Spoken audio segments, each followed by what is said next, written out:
This is a Predator problem.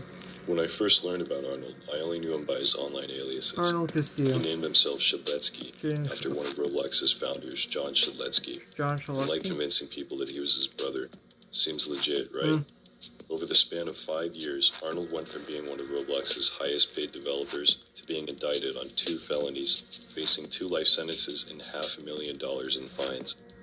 From what I understand, all of this started in 2017. Arnold was in the early stages of creating a Sonic the Hedgehog spin-off game called Sonic Simulator. Here's a video from his YouTube channel showing off an early prototype. I gotta say, Arnold's a pretty talented developer. His game got 90 million visits, it was well monetized, fully voiced, and it had a decently sized community. And that's where the problems began. It was no secret that Arnold was very sexually inappropriate when he spoke with his fans.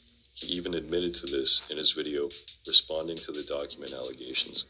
It was pretty common knowledge that these jokes were being made in my community. Maybe not to the extent it actually occurred, but definitely known. So far as to the point where I was known as the old man with kids in his basement. We'll come back to this video later.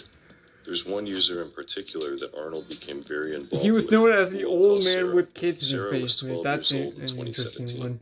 Arnold That's was a 24. pretty interesting He one. knew exactly how old she was, but this didn't He's stop able to him crack from a few sending her jokes, sexually and charged he's just a messages. predator. You're 12. I expect you to be a little slow on the upbringing, but soon I'll corrupt you beyond your wildest dreams. End me, please. No, I'll rape you instead. You're the reason I'm gonna end up behind bars. Wow, that one aged well. These are just a few of the messages Arnold sent to this young girl, and she wasn't the only one. Nonetheless, he managed to dodge being exposed for his pedophilic antics for another 3 years, during which his game and subsequent popularity exploded. In September of 2020, I got a message from one of my viewers based in Japan. He sent me a tweet with a link to a Google Doc showing Arnold's exchanges with Sarah. That same day, Arnold uploaded a response video acknowledging that the things he said were inappropriate, but that they were just The jokes. Jetman Roblox. My sense of humor has always been very harsh, If I search up his dark YouTube channel humor, right now, if you will. I probably will. And while it doesn't excuse my taken down. behavior, it does reveal that I had no intention on moving on any of the things I said. By the way, Arnold uses a voice changer to make his voice sound deeper. Here's what he actually sounds like. Moving forward, I will not have this behavior. This shouldn't have been a joke in the first place. He also brings in a handful of people Well, to if give he says that testimonials on how he's he knows totally a not a clear pedophile. It's worth dividing line mentioning of every single jokes one of and these serious people were on his talk, and payroll. why didn't he? Hey there, my name is And why Charlie. didn't I'm currently 17 he and I snap work out at of it SEO as a himself? graphics lead. Hello, I am Dead Inside Sonic. I've known Jaden for the past 4 or 5 years. I am a contributor to the Roblox game Sonic Eclipse. This is Panic. I've been a part of SEO's community since 2018. I do animation and modeling work. I want to start off by saying I've known Jaden for 5 years. And all the years I've known him for, he was very careful with what he said because he knows not to step over the fine line of joking around. Obviously, the DMs that were exchanged between Jaden and the victims were not okay. There is no excuse for that. I'm not excusing what he said, but it was never meant to be handled seriously. However, this doesn't give him the excuse to talk to these young individuals like that at all. Though he is not a pedophile. But Jaden is by no means a pedophile. He understands the clear dividing line between jokes and serious, harmful actions against others. I'm just saying, what he did was extremely wrong, and I agree with you all with that, but he's not a fucking pedophile. Jaden clearly knew his boundaries and did not want to indulge in anything illegal for his own safety and the safety of the victims. Towards the end of the video, he shifts the blame onto the 12-year-old and calls her an attention seeker. First things first, Red. What I said to you earlier about my apology was completely sincere, and I hope you can someday let go of this hatred. However, I will call you out on this because you cannot be claiming to be an angel. Red has no problem admitting that she craves attention. Her behavior before anything else really just kind of screams it. This video was infuriating to me, not just because he was downplaying what he did, but because his games were still up, his community was siding with him, and he was on track to completely get away with it. So I spoke up. I made a few tweets denouncing him that caught the attention of a Roblox staff member on the developer relations team. I explained the situation to him. I gave him the email address of Sarah's mom, and I also showed him the video of Arnold admitting that the screenshots were real. Since the video is over half an hour long, I created my own video breaking it down in less than 7 minutes. Surprisingly, Arnold's main account was deleted not long after my conversation with the staff member. Arnold, however, prepared for this. By his own admission, the account they deleted wasn't his biggest source of income, and his revenue almost tripled after he was exposed. By the end of the month, his game was still up.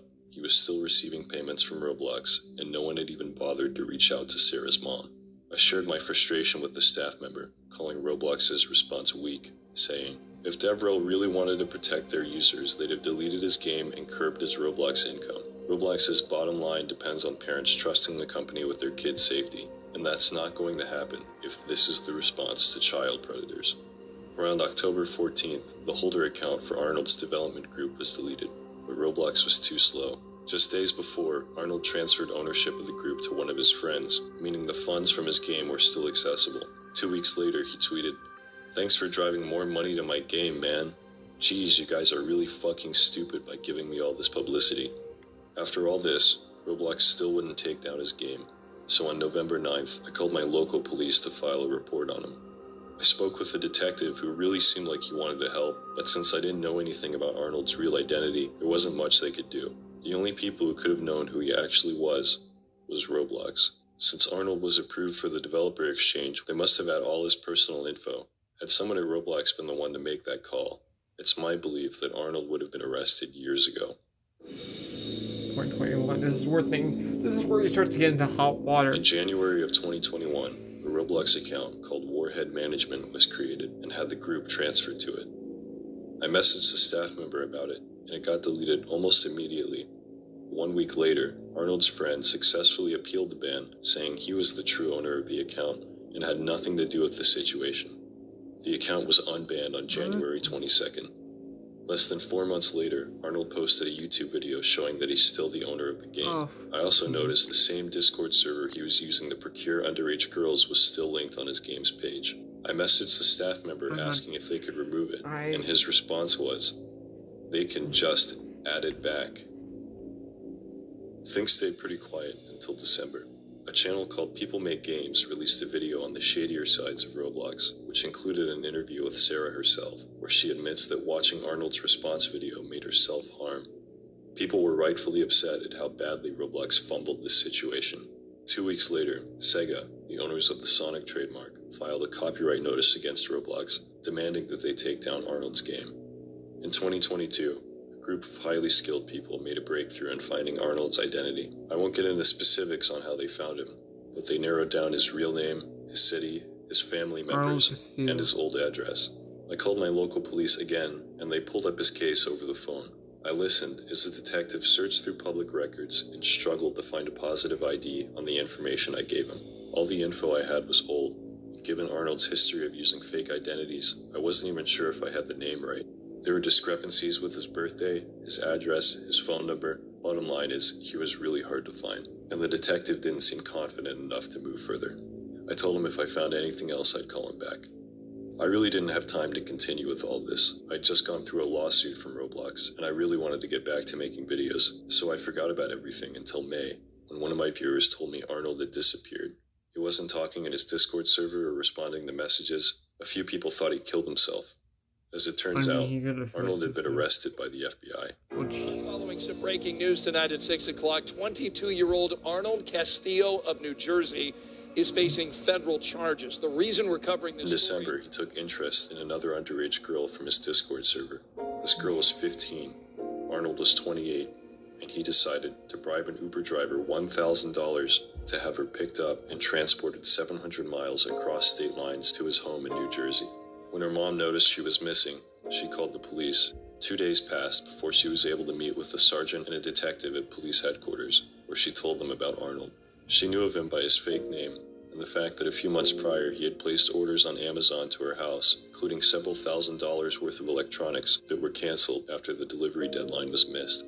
The police got a hold of Arnold over the phone, and of course he claimed his name was Jacob Shedletsky, and that he lived in California. He gave them copies of his Amazon transactions, and when they asked why his billing address was in New Jersey, he told them he has an associate living there who conducts all of his transactions for him. Less than a week later, police got a hold of his messages to the 15-year-old.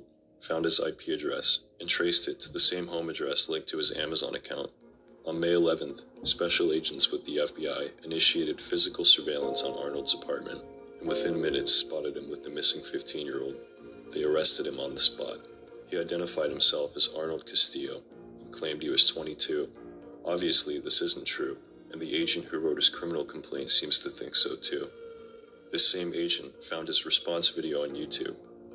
In the video, Castillo's voice can be heard narrating over images regarding allegations that he is a pedophile. Based on his vocalized rebuttals, the allegations sourced from unidentified fellow social media users who were reportedly juveniles.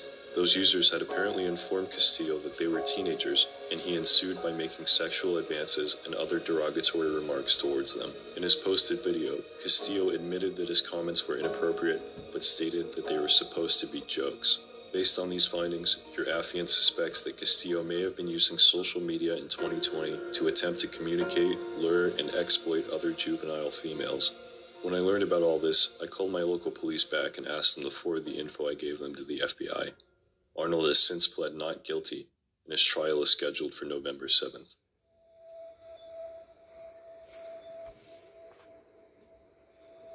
I can't believe Roblox let something like that slip through the cracks. We definitely did. Ugh. Well, it sucks to be him, okay? But that's what happens when you have a child predator. You get arrested by the FBI. Not entirely.